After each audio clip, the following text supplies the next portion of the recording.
17ই রমাদান ইসলামের ইতিহাসে এক গুরুত্বপূর্ণ দিন, যখন বদরের প্রান্তরে মুসলিম বাহিনী সত্যের পক্ষে লড়াই করছিলেন। বদর একটি কূপের নাম। তার আশপাশের অঞ্চলেই এই মহান যুদ্ধ 623 খ্রিস্টাব্দে সংঘটিত হয়েছিল। এটি মুসলমানদের প্রথম সশস্ত্র যুদ্ধ, যা ছিল অস্তিত্বের লড়াই। 313 জন মুসলিম যোদ্ধা, যাদের কাছে ছিল অল্প রসদ, কয়েকটি উট এবং মাত্র 2টি ঘোড়া, তবে তাদের একমাত্র শক্তি ছিল তাদের ঈমান এবং বিশ্বনবী মুহাম্মদ সাল্লাল্লাহু আলাইহি ওয়াসাল্লামের নেতৃত্ব। অন্যদিকে কুরাইশদের বাহিনী ছিল প্রায় 1000 জনের, সুসজ্জিত এবং শক্তিশালী।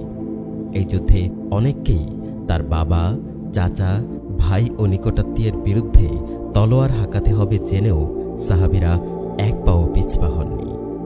এই ঘটনা পবিত্র কুরআনে ইয়াউমুল ফুরকান তথা সত্য মিথ্যার পার্থক্যকারী দিন হিসেবে উল্লেখ করা হয়েছে, যেখানে ঈমানের শক্তি ও সত্যের পক্ষে থাকা গুরুত্বপূর্ণ ছিল।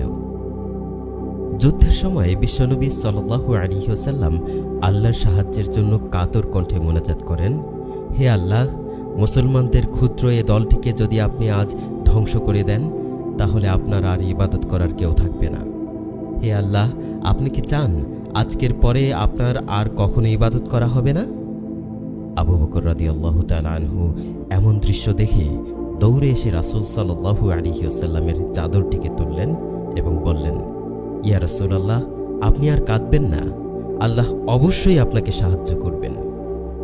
আল্লাহর প্রত্যক্ষ সাহায্যে 313 জন মুসলিম বাহিনী 1000 জন কাফের বাহিনীর বিপক্ষে জয়লাভ করে।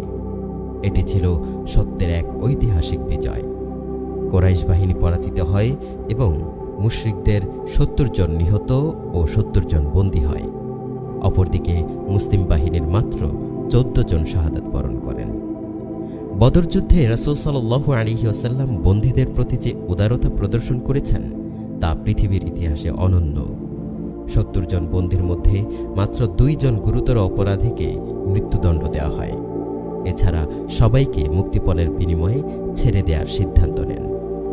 কয়েকজন বেশি অসহায় হওয়ার কারণে প্রত্যেকজন 10 জন করে লোককে লেখাপড়া শেখানোর বিনিময়ে তাদেরকে ছেড়ে দেওয়া হয়।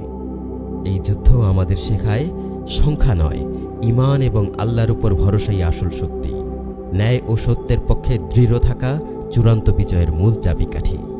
প্রতিশোধের বদলে ক্ষমা, যা যুদ্ধবন্দীদের সাথে রাসূল সাল্লাল্লাহু আলাইহি ওয়াসাল্লাম করেছিলেন। বদরের যুদ্ধ কেবল অতীতের একটি ঘটনা নয়, এটি আমাদের জন্য চিরন্তন শিক্ষা। আজও সত্যের বিরুদ্ধে মিথ্যার যুদ্ধ চলছে, ঈমানের বিরুদ্ধে অবিশ্বাসের চ্যালেঞ্জ বিদ্যমান। আমাদের উচিত বদরের সাহসী যোদ্ধাদের মতো সত্য ও ন্যায়ের পক্ষে দৃঢ় থাকা, আল্লাহর উপর পূর্ণ আস্থা রাখা। আল্লাহ রাব্বুল আলামিন আমাদের সবাইকে বদরের শিক্ষাকে হৃদয়ে ধারণ করে জীবন পরিচালনা করার তৌফিক দান করুন।